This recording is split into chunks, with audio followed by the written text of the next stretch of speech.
오늘도 주님의 전으로 발길을 향하여 새벽의 말씀을 사모하시는 여러분 가운데에 또 방송으로 예배 보시는 모든 광림의 권속 위에 하나님의 위로와 평강이 가득하시기를 주의 이름으로 간절히 축원합니다. 오늘 말씀의 제목은 영원에서 영원까지 송축할지로다입니다. 영원에서 영원까지 송축할지로다. 오늘의 본문은 아삽이 그의 형제들과 함께 여호와께 감사한 노래의 일부분입니다. 이 감사의 노래는 사실 다윗에 의해서 이루어졌죠. 이날 하나님의 법궤가 예루살렘으로 드디어 옮겨졌습니다. 그의 평생의 소원, 나의 거처를 좋게 함도 아니요 나의 삶을 기쁘게 함도 아니었습니다. 오직 하나님이 계신 곳이 그 무엇보다도 아름답기를 바랬던 다윗은 처음에 실패에 이어서 두 번째 이스라엘로 그 새로운 성전으로 자신의 집으로 모신 것에 대해서 감격하고 기뻐합니다. 춤추고 뛰노는 다윗의 모습을 보고 미갈은 사실 비웃기도 하였죠. 사무엘하 6장 21절 병행되는 구절을 보면 여기서 춤추고 뛸 때에 미갈은 비웃었지만 성경은 분명히 우리에게 이렇게 얘기해 줍니다. 여호와 앞에서 한 것이니라. 왜 이렇게 왕이 품격도 없이 어린아이처럼 뛰노는가 생각하겠지만 하나님께서는 다윗을 택하사 다윗을 여호와의 백성 이스라엘의 주권자로 삼으셨기에 그가 뛰놀 수 있다라고 얘기하고 있다는 것입니다. 언제 우리가 진정한 감사를 드릴 수 있습니까? 우리가 진정으로 하나님 앞에 뛰놀 수 있습니까? 그것은 하나님에 대한 감사와 하나님에 대한 기쁨이 오직 나의 삶의 우선순위가 될 때에 세상을 바라보지 아니하고 오직 십자가 앞에서만 나의 기쁨을 드러낼 수 있을 줄로 믿습니다. 하나님 선택 앞에서 뛰노는 다윗, 그는 하나님께 영광을 돌릴 수 있는 일이라면 무엇이든지 할 수 있는 사람임을 성경은 우리에게 보여주고 있습니다. 그러므로 오늘 감격과 감사가 절정을 이룬 이날에 왕은 혼자서 기뻐하는 것이 아니라 사람을 부릅니다. 오늘 노래의 주인공인 아삽이었죠. 그의 형제들을 세웁니다. 마치 교회의 기념일 때에 이 성가대를 세우고 합창단을 세우듯 하나님께 함께 찬양하는 시간을 갖는 것이죠. 그리고 아삽이 하나님께 들어올린 그 시가의 처음은 송축하고 감사라는 것이었습니다. 오늘 본문 16장 8절을 읽어보면 여호와께 감사하며라는 시로 시작하고 시의 마지막도 16장 34절입니다. 여호와께 감사하라라는 말로 마감하게 됩니다. 감사로 시작해서 감사로 끝나는 것. 다윗의 인생뿐만이 아니라 오늘 아삽의 고백도 그러했다는 것이죠. 본문의 주된 내용은 그래서 하나님께 대한 감사를 만민과 함께 나누는 것이었습니다. 하나님은 왕이시요 심판자시요 구원자이심을 선포하는 것이죠. 대적을 파멸시키시고 자기 백성을 구할 하나님, 의로운 하나님, 우리를 노예된 신분에서 거두어 주셔서 자유를 주시고 공의로 이 나라를 세우신 하나님, 그 하나님을 고백하는 것입니다. 우리에게 하나님의 나라는 어떠한 나라입니까? 다윗은 하나님이 통치하는 곳을 바랬습니다. 제가 예전에 어떤 아이들에게 광복절 설교를 했던 적이 있습니다. 아직도 기억나는 질문이 저는 어느 나라가 가장 좋은 나라니? 라는 말 가운데에 이제 광복절이니까 한국이라고 대답하겠지라고 했는데 어떤 아이가 하늘나라요 라고 하면서 저한테 얘기하는 겁니다. 조금 무안해진 저는 민망해서인지 아이들 가운데에서 그래 너에게는 하늘나라가 왜 중요하니? 라고 질문을 했습니다. 당연히 이제 교과서적인 답이 나올 줄 기대했던 저는 그 아이의 질문에 크게 생각해보는 시간을 가졌습니다. 아이가 대답하는 것입니다. 거기에 우리 아빠가 있대요.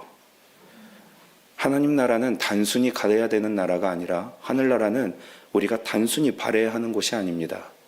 마찬가지로 하나님의 통치, 하나님에 대한 감사는 우리가 의무적으로 가져야 하는 말이 아니라는 것입니다.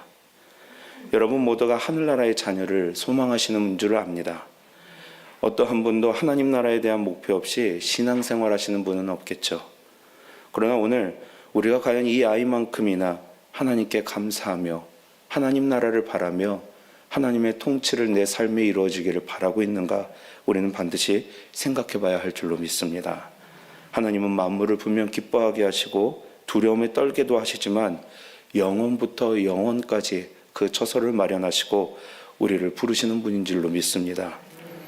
우리는 하나님 계심으로 기뻐하고 있는가? 혹은 그의 부재를 정말로 두려워하고 있는가? 온전히 주로 인하여 즐거워하고 있는가? 그의 구원하심에 온전히 감사하고 있는가?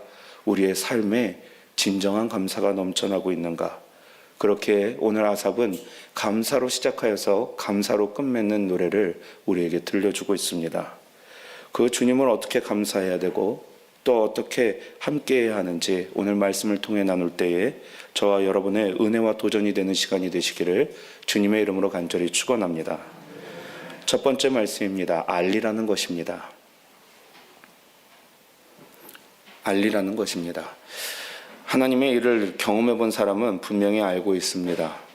아무리 하나님이 크고 위대하시고 자랑스러워도 체험하지 못한 사람은 하나님을 그냥 겉으로만 알 뿐 진실로 알 수가 없습니다. 그러므로 하나님의 일을 체험해 봐야 한다는 것이죠. 체험해 보려면 어떻게 해야 합니까?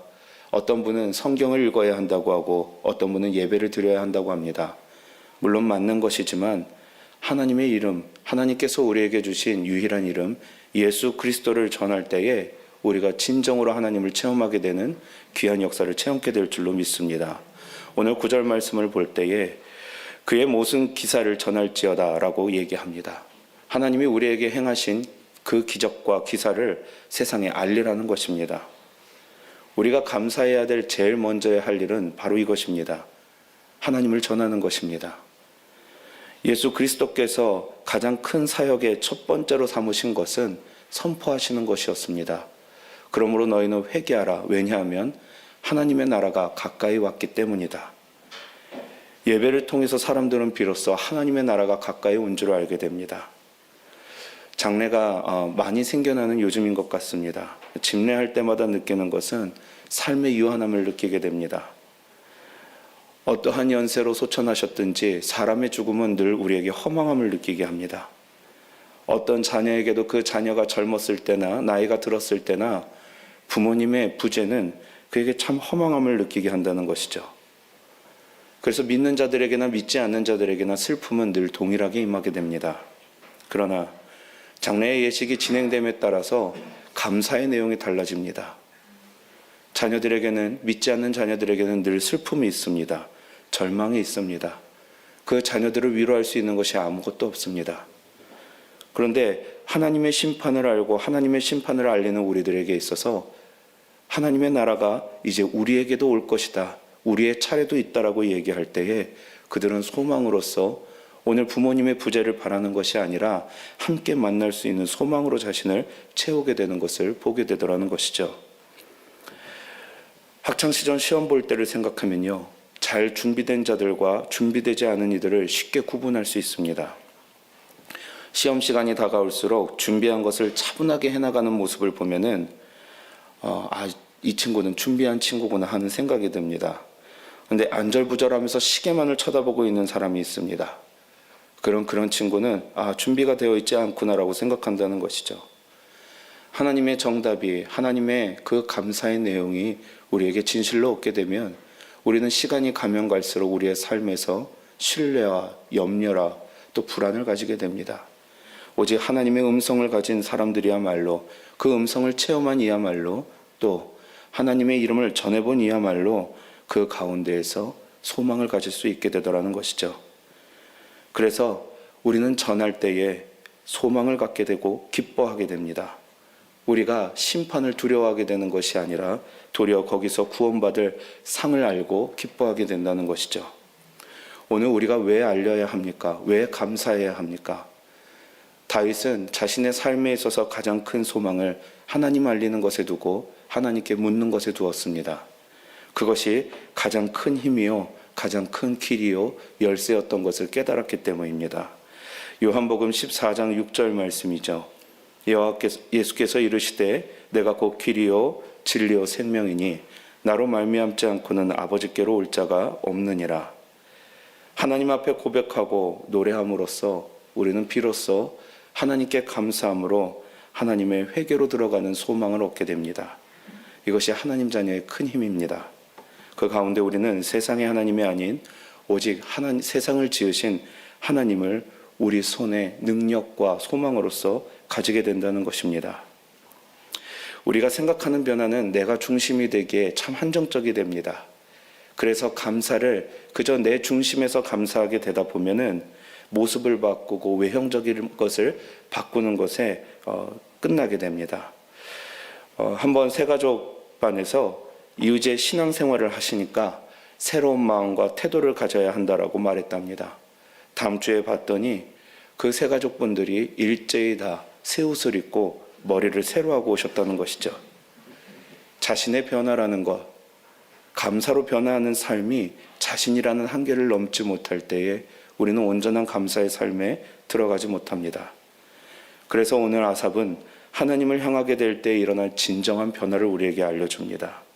여호와의 이름에서 구원을 보고 있고 그가 다스리심을 우리에게 말씀하며 또 우리는 할 수 없지만 하실 수 있는 하나님을 우리에게 알려줍니다. 이 가장 큰 결론과 같은 이름이 바로 예수 그리스도의 이름인 줄 믿습니다. 사순절기를 보내며 우리에게는 크나큰 사랑이 임한 것을 우리는 깨닫게 됩니다. 우리는 할 수 없으나 하나님이 자신의 아들을 보내어 구원의 통로를 삼으셨습니다. 변화의 한계가 이제 우리에게 없다는 것이죠. 지난날 도저히 어쩔 수 없는 죄의 모습에서 벗어나 이제는 우리는 구원의 자녀가 되는 길로 들어섰습니다. 그런데 그것을 나만 가지고 있을 수는 없다는 것이죠. 세상을 위해 알려야 합니다. 오늘 교회가 참 많이 공격받고 있습니다. 세상에 예수 그리스도의 이름을 알리는 것 가운데에 너무나도 힘들어지고 있죠. 우리 혼자만의 힘으로는 되지 않습니다. 함께 공동체를 이루고 예배드리며 전도에 대한 마음을 가질 때에 하나님께서는 우리에게 말씀하십니다. 전도서 4장 12절 말씀이죠. 한 사람이면 패하겠거니와 두 사람이면 맞설 수 있나니 세 겹줄은 쉽게 끊어지지 아니하리라. 오늘 함께 알림으로써 혼자 알리는 삶이 아니라 주님의 이름을 함께 알림으로써 감사가 충만해지는 삶이 이 새벽의 시간 저와 여러분 가운데 충만해지시기를 주님의 이름으로 축원합니다. 두 번째 말씀은 기억하라는 것입니다.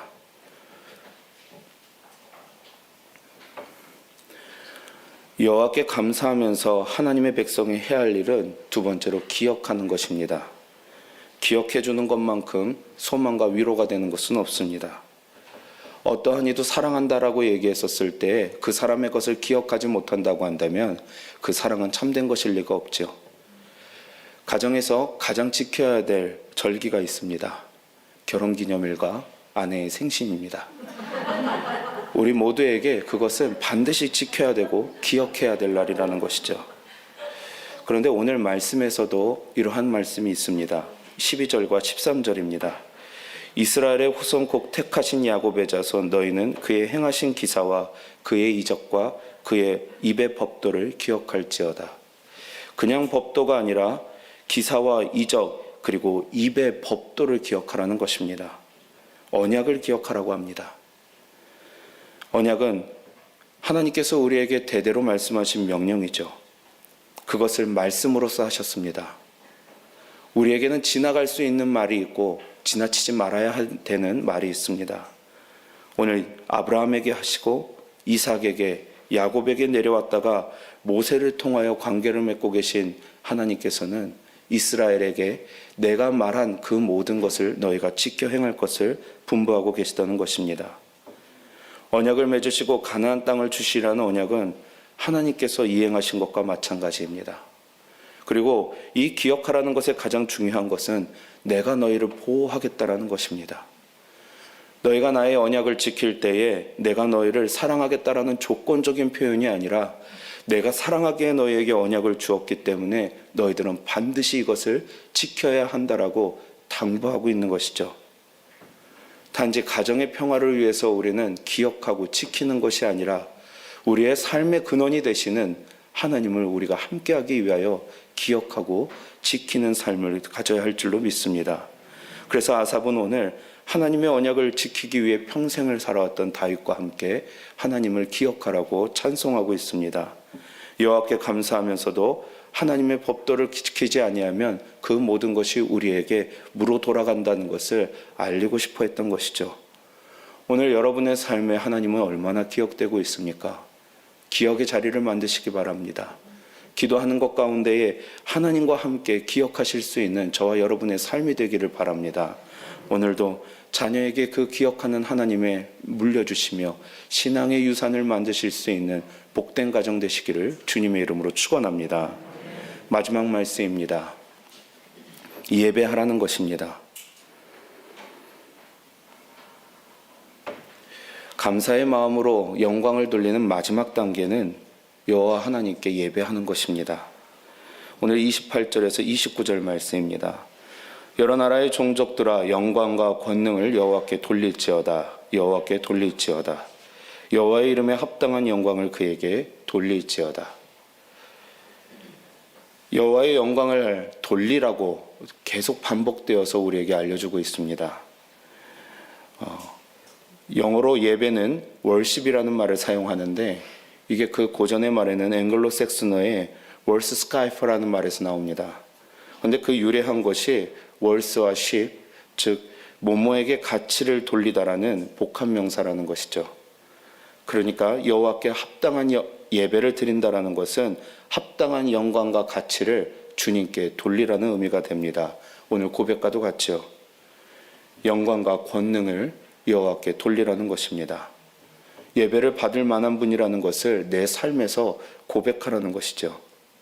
그래서 오늘 우리는 하나님의 주권과 하나님의 속성을 우리가 바로 알고 있는지 고백하는 시간을 늘 예배 가운데 갖게 됩니다. 여러분과 함께 생각해 보기를 원합니다. 주님께서는 과연 우리의 구원자가 되시냐는 것이죠. 주님께서는 정말 우리에게 위대하시고 첫 번째가 되냐고 질문해 보시기 바랍니다. 그가 나를 지으셨고 나에게 수많은 기적을 일으키셨으며 나의 삶의 통치자가 되는지 한번 생각해 보시기 바랍니다. 마지막으로 예수 그리스도를 보내어 주셔서 오직 나만을 사랑하시사 나를 이 시험에서, 나를 이 죄의 유혹에서 끊어내고 하나님의 나라로 인도하실 만한 분인지 생각해 보시기 바랍니다. 오늘 당신은 당신을 먼저 희생하셨습니다. 하나님의 가장 놀라운 사랑의 첫 번째는, 어떤 신의 이름도 비교할 수 없는 그 놀라운 첫 번째는 당신의 아들을 우리에게 주셨다는 것입니다. 그리고 그 자리를 예배의 자리로 우리를 만들기를 원하고 계십니다. 오늘 우리가 예배할 수 있는 가장 첫 번째는 예수님께서 우리를 위해 그 보혈의 피를 흘리셨기 때문입니다. 어제 담임 목사님 말씀하신 것과 같이 정말로 예수님만으로 우리가 살아갈 수 있는가? 오늘 우리가 예수님의 그 자리를 정말로 감사하며 기뻐하며 받아들이고 있는가 기억하시는 오늘 새벽의 시간이 되시기를 바랍니다. 여호와가 다른 사람의 여호와가 아니라 나의 여호와임을 감사하며 오직 영원부터 영원까지 송축하는 하나님을 내 마음에 품고 오늘도 세상 가운데에서 기도하시며 승리하시는 저와 여러분의 한날 되시기를 주의 이름으로 간절히 축원합니다. 기도하시겠습니다. 우리를 사망과 죄에서 구원하신 하나님, 오늘도 이 사순절의 시간, 새벽의 시간을 지켜 예배드리는 우리에게 예수 그리스도의 보혈의 길을 알려주시고 우리가 예배하며 지켜야 하며 알려야 하는 이름을 알려주시니 감사를 드립니다. 오늘도 성령의 강한 역사하심이 이 제단과 우리 위에 머물게 하여 주시어서 기도하는 우리마다 성령의 충만함을 받게 하여 주시옵시고 슬퍼함에 애통하는 자마다 주님께서 위로하심을 받아 돌아가는 성전의 발걸음이 되게 하여 주시옵소서. 오늘도 세상 가운데 너무나 힘들어하는 사람들이 있습니다. 저의 기업 가운데에서, 자녀 가운데에서, 관계 가운데에서, 물질 가운데서 힘들어하는 우리에게 이 세상을 지으시고 창조하신 하나님께서 우리를 사랑하신다는 그 한 가지가 우리에게 기억나게 하여 주시옵소서. 이로 인하여서 세상에 알리게 하여 주시옵시고 지켜 섬기게 하여 주시옵시며 사람들을 초청하여 함께 예배드리는 우리 모두의 인생이 되게 하여 주시옵소서. 그러나 주님, 이 모든 것 가운데 성령께서 함께하여 주시어서 우리가 혼자 살아가는 삶이 아니라, 외로운 삶이 아니라 내가 사랑받고 있음을 먼저 알게 하여 주시옵시고 그 담대함으로 오늘 우리에게 주신 모든 시험대를 돌파할 수 있는 믿음이 되게 하여 주시옵소서. 드리는 예물이 있습니다. 함께 하시고 기도 제목마다 역사하여 주시옵소서. 서원의 예물 있습니다. 1,000번제가 있습니다. 감사의 제목들이 있습니다. 주님, 이 모든 것 가운데 응답하여 주시옵시고 역사하시는 하나님이심을 우리에게 보여주시옵소서. 오늘도 성전 문턱을 나갈 때에 주님께서 동행하여 주시옵시고 임마누엘의 은혜 가운데의 모든 것을 돌파하며 감사할 수 있는 우리의 인생 되게 하실 줄을 믿사오며 삶의 주관자 되시는 예수 그리스도의 이름 받들어 간절히 기도드리옵나이다. 아멘.